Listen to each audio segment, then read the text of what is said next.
Ooh, things moved at a very fast pace at Tottenham in recent years, but now they are moving at hyper speed. It is Antonio Conte gate, Conte gate, board gate, player gate, whatever you want to call it. Antonio Conte, with his post-match press conference just the other day, really put the cat amongst the pigeons. And there were a lot of things leading up to this, a lot of reasons why that happened in that very moment, and a lot of fallout. And I want to unpack all of that around here. But I want to flag, first of all, my dog in the fight, so to speak. Antonio Conte is a manager I have a lot of kind of passive proxy affection for. He's not a manager that's ever managed one of my teams. He's a manager that I feel like I probably wouldn't like to manage one of my teams, but he's a manager that I've always respected. And since I made a documentary on him, or at least a series of talking heads a few years ago, I've always kind of thought, you're a good part of the game. Now, I'm not saying I know him behind closed doors, though a lot of his close friends seem to really like him. I'm not saying that I know what his politics are, though a lot of people seem to like him. And I'm not saying that I know him on any personal level, but in a footballing sense, in a professional sense, after what I saw in that press conference, it just affirmed everything that I liked about Antonio Conte, everything I dislike about the bureaucratic Premier League, that isn't a new word, bureaucratic Premier League, and kind of just mulched around a couple of other things. Leading up to this moment, bear in mind, there had been so much talk around Tottenham and so much talk through the press, so much talk from the board level about where Spurs were going. They had made a series of decisions where they wanted to employ high-profile managers post-Pochettino, who was himself at that point a high-profile manager, to try to rectify or at least improve the situation at Spurs. All of these managers looked like a shot in the chest. All of these managers coming with an ego and a track record. Some people called them a busted flush at this point in their career. And maybe you could be right with that, because they were kind of looking for like a, what is it, like snake eyes, or something that's good in craps. That's not a swear word because it's a name.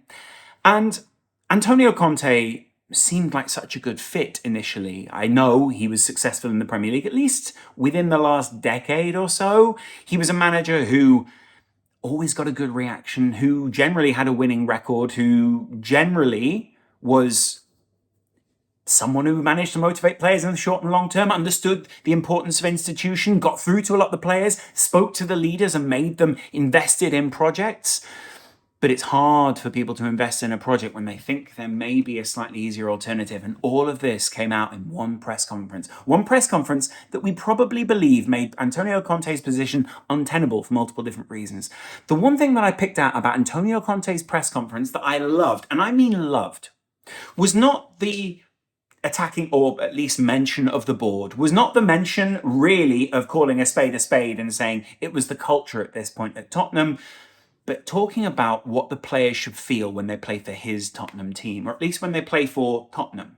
Something that a lot of fans want to believe is that the managers are not just removed versions of whatever they have at the board level. Kind of people who, just sort of mealy-mouthed, don't really say very much, never really go against their paymasters, and don't really have a higher purpose. Conte clearly has a legacy that he wants to leave in football, and the people who are attacking him just do not understand the history of Antonio Conte. Yes, he may be slightly outdated or outmoded in the way that he speaks. Yes, he may represent some things from yesteryear in football, where it was about respect, where it was about all the things that we want it to be about, where it was about individual responsibility within a team because the collective felt was so important.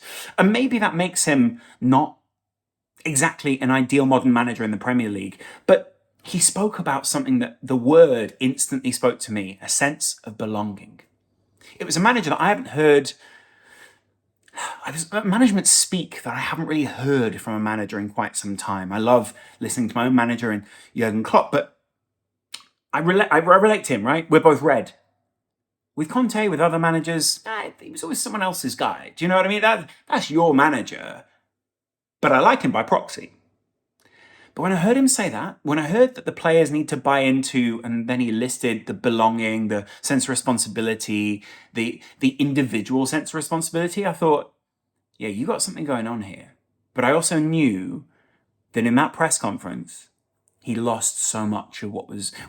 This was confirmation of what he'd lost, by the way, but he lost so much of what was going on. Melissa Reddy said it on Sky Sports News. She said he hadn't even spoken to the players by this point, though, obviously, there's kind of like a Wi-Fi signal that comes off Antonio Conte as to whatever his mood is at that point. But he hadn't spoken directly to the players. So her theory was that the players got most of this through social media. Now, I'm not sure I agree with that. The club press guys will have gone back straight to the players. We know that people within clubs love to speak. We know, especially when a manager is on the way out and there is kind of a him and us mentality, players and staff and everyone will kind of, yeah, maybe I'll take this to the players and see what they say. We know Antonio Conte is a professional. We know he is someone who expects extremely high standards within the club.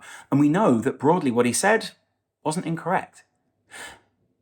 But players don't like to be called out. Players do not like to be exposed to reality, should we say? And the reality here is that, yes, at Spurs, there is a culture which is subpar to the level of investment which is going into the club at the moment. But there is also a lack of patience around the club, which is maybe why Antonio Conte is actually a manager there. Now, a few people pointing out the irony and the lack of responsibility that he takes in his own press conference because it's his job partly to bond the team, it's his job to come up with the tactics, it's his job to get the fans behind the players, it's his job to make sure they don't draw 3-3 with Southampton. And sure, that's the case, but surely at work, when you can't do your job properly, you don't just go, well, it must be all me. It can't be anything to do with the organisation that we have here. And that's part of it. People who are looking to blame Antonio Conte for this aren't understanding the bigger problem here at Spurs and why that press conference was so important. Now, Conte has gone on to go back to Italy for the international break. The players have a scheduled break of 2 days, and then they'll be back, where we'll probably get a temperature reading when the players return, although we probably already know what the temperature is. WhatsApp and messages and leaks out into the press give you a really good idea of that. But even then, it's like Antonio Conte was meant to leave at the end of the season anyway. His only job from here until there was to get a performance out of these players, sort of tide them over until another manager could pick up. But I've got to admit, and in listening to the Sky Sports clip with Cav and Melissa Reddy, I did think to myself, there's a lot of management passive speak in here of, well, we're lining up Pochettino for the end of the season. Things are looking pretty good. Now, that might be part of what we know is sort of like, you need to reassure the fans that post-Conte there is something coming.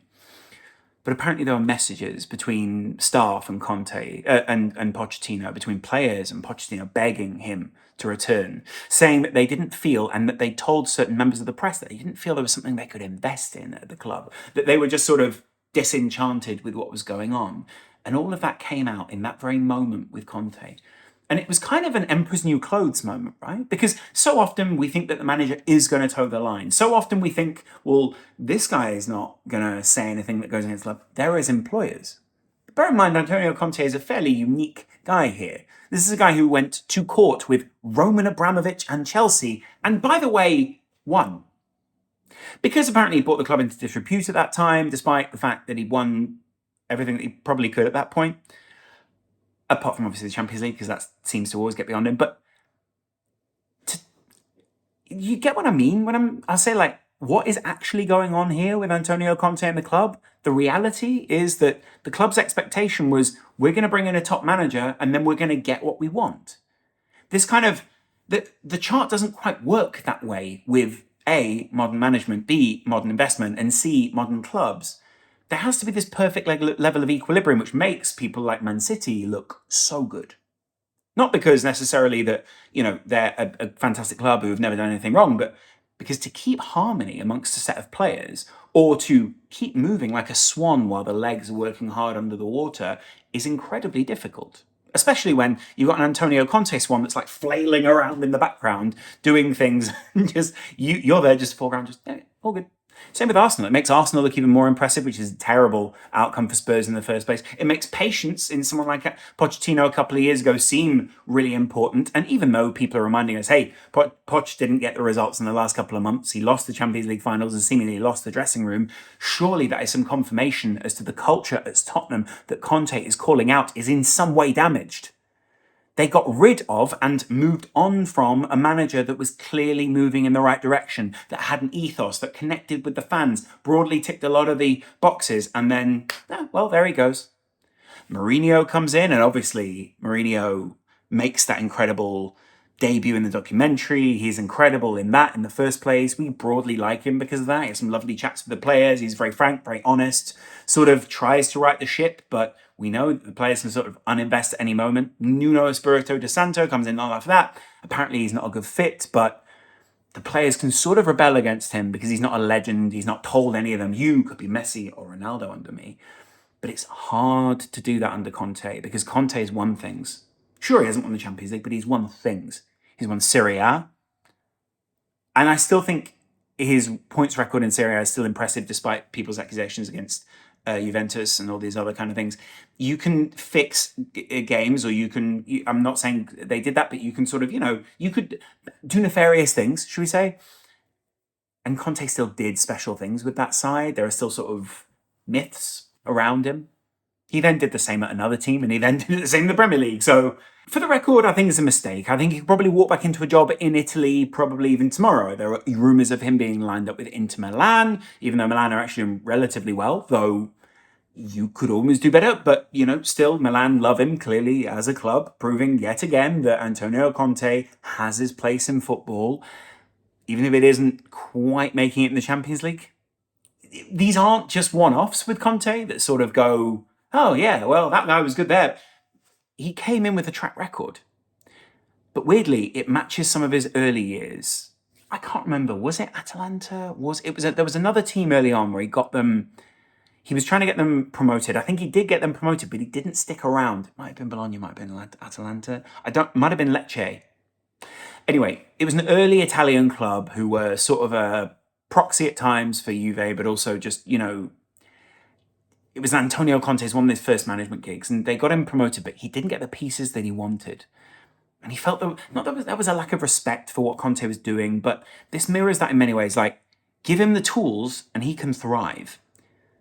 But those tools in the modern game might be slightly outdated now, and you might question that. And it might also be neither side really willing to commit in this. It was like the ownership were like, hey, well, you're only going to stay for so long. And he was like, well, I'm only going to stay for so long, but that's mainly because your culture is also an issue. There was a slight mismatch between the two, because I still think Antonio Conte could walk into pretty much any job in Italy, probably some similar jobs across Europe, and probably a lot of high-profile jobs because a lot of players would invest in him. Those reputation precedes him a little bit now. So the point is, sacking Conte seems like such a crazy thing to do. Financially, it doesn't really suit the club because you'll end up paying him a lot of money. It shouldn't really suit the players if you think about it, though maybe they get poached back a little early and maybe he can kind of rally the team, though they might be exhausted by now because this is emotionally and physically exhausting under Conte. They might also be quite angry. They might also be relieved and maybe play better under Poch, but Poch has also got some complex principles that he needs to reinvent and retool with his own side. So they're not really in any ideal situation. And I kind of laid this out the other day, but look at them. Spurs have set themselves up for corporate success, but have forgotten so much of what came through in Antonio Conte's speech, the lifeblood of a club, which was kind of always assumed would just sort of be there. The commitment, the sense of belonging had gone. Maybe not just for Conte, but for others. And in that kind of mollycoddling corporate speak of, we're just trying to be sensitive towards Antonio's situation because he's been through a lot in recent months. Surgery, losing friends, all this kind of thing, which maybe has in some way led to this. But you do that in a respectful, it's not meant to be performative. It's not meant to be like, hey, friends in the press, look how good we've been. You're not being great if you then go, look how good I was. That's not good in the same way. That's not altruistic in the way you're pretending that it is. So I like Spurs as a club. I think the supporters are fantastic. When I went to go to the games, they're incredible. When you see the history of Spurs, there is something there to sort of like. But at the same time, he was right. There is not a culture of success, which maybe is one that he's used to being around. But at the same time, can he expect that overnight? And can we blame him a little bit for not having the patience? Or are we also trying to make more excuses, more alibis, as he calls them, for people who consistently competed at a high level, but don't quite get to the Conte levels? And maybe he told him when he first came in, We want the very top of the top. We're going to back you to the very top of the top. Maybe he feels like there might be some promises broken or words that he feels haven't been reflected in the way that he's been at the club. So this is what I'm saying. Like, not everything's played out, and I'll probably make another video on Conte when things sort of play out in a couple of days, but he is gone. Mainly because his position was untenable, not because, he criticised the board and rich men, although rich men do not like being criticised or called out when they want to broadly be the heroes. Mainly because a lot of the players seem unhappy about what he said, because you could see Richarlison was just openly calling him out in the press and he was calling him out back. Weirdly to me, I feel like Conte sort of sees that as done now, whereas maybe Richarlison's sort of upset and there's like a sense of like, oh, well, Conte won this, so now I need to get a punch in again, and a metaphorical punch. So it was clear that things were toxic and sort of getting away from him, but also getting away from the players and getting away from the club. It was just a melee of a situation. But I liked it because it felt real, because it felt honest, because it didn't feel like this sort of corporate speak, modern, here's a press release. He came out, he'd composed himself before this press conference, and he said what he thought. He composed himself before this press conference. And the real news here is Ryan Mason actually takes over, probably until the end of the season. I'm seeing that at least in some updated reports. I don't mind it. I don't love it. I would probably rather that someone like Poch was to come in, or someone was to come in and just get their feet under the table. Why not do that? I know you're probably thinking about saving money, but at this point, this is not a cost-saving exercise for Spurs. They just need to get up to speed as fast as possible. And you've got to admit, as much as and as well-liked as Ryan Mason is, because he's probably been seen as on the player's side and all these kind of things, there will be an element of relief. Maybe there'll be a slight new manager bounce. But get a manager in. Like, give him some time to look things over. Do you know what I mean? Like, Ryan Mason isn't going to be the future manager of Spurs this time. Poch is. It's just true. The real issue Spurs had, and at least perception-wise, is that a lot of people agreed with this. A lot of people went, oh, yeah, actually, he's sort of called everything out there pretty dead on. And it made it sort of awkward because everyone sort of went, yeah, that's Spurs, you've nailed them there. And you don't really want that, mainly because there's like, if you're trying to do brand deals, if you're trying to bring people in, I get it, like at a very top corporate level, people just do brand deals anyway. But if you look like a dumpster fire, if you literally called out for settling for mediocrity, those very top tier brands that are associated with success and all those kind of things don't want to be with you. Though maybe they weren't looking at Spurs, arguably, but Spurs have always felt premium to me. Do you get what I mean? Like, it's not great that someone goes, yeah, these guys are associated with mediocrity, and everyone goes, you've heard of Spurs then. Do you know what I mean? Conte distilled. Oh, Antonio, if this is the final time we see you in the Premier League, which I really hope it isn't, I've got love letters for you. You're a fantastic manager. You are an incredible man. And you've left a legacy in the Premier League at Chelsea, but weirdly, even more of a legacy in your rebellion against that corporate-y sort of, the stuff that people just don't like, which like is a veneer against all the stuff that so many people claim to love in football.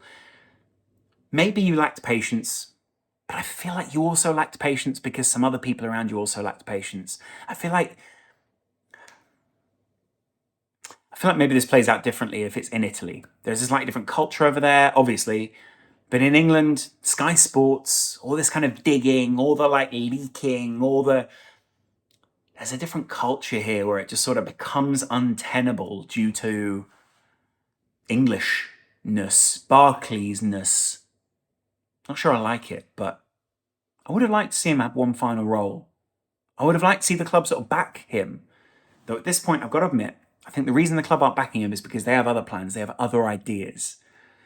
I think that plays out all right for them because they're going to get a manager in, possibly in Poch, possibly someone else, in quality, who can right this ship. But I've got to admit, if Conte had squeezed the juice out of this, God, it would have been satisfying, wouldn't it? Let me know what you guys think in the comments below. Conte is gone from Spurs at this point. Too many good journalists are reporting it. But what could have been And has he, by the way, also taken them to the max of what they could get? Because bear in mind, and here's my thing, right? I know the players are sort of rebelling, but do you remember when Harry Kane was doing that talk with Gary Neville on the golf course, where it was basically like, yeah, well, there we go. Good to see you. Do you remember when his brother was saying things, when all sorts of people were saying things? When Richarlison comes out and it fits his agenda, then it's perfectly fine. But when Conte says something real, it's not fine.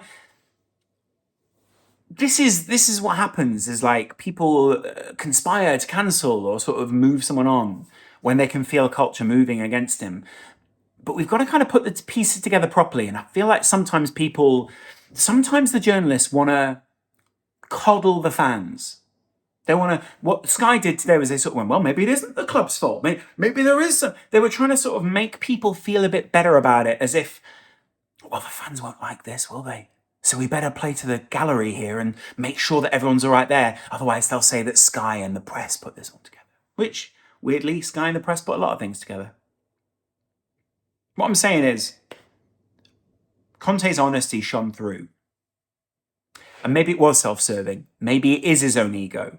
But damn it, if you think that being self-serving and having ego is always a bad thing at a club, and with all these other guys around doing all this stuff, maybe you're uncomfortable with the truth. Maybe you can't handle the truth. And sometimes that's not just saying, hey, yeah, Conte said this and that's, and he can say what he wants. Maybe it's that sometimes we hear him, but we don't listen. And I'm all for hearing him. I'm all for listening. Even now he's been sacked, it's even better. Like, now we can Conte, I love you. I hope you enjoy being back in Italy. I hope this hasn't been too painful a period in your personal life. I look forward to seeing your next management job. And as much as I would love to feel like this isn't a decline, I would like to feel this is a managed arrivederci.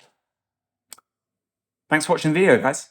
Let me know what you think in the comments below, and I'll see you in a while. Much love. Goodbye.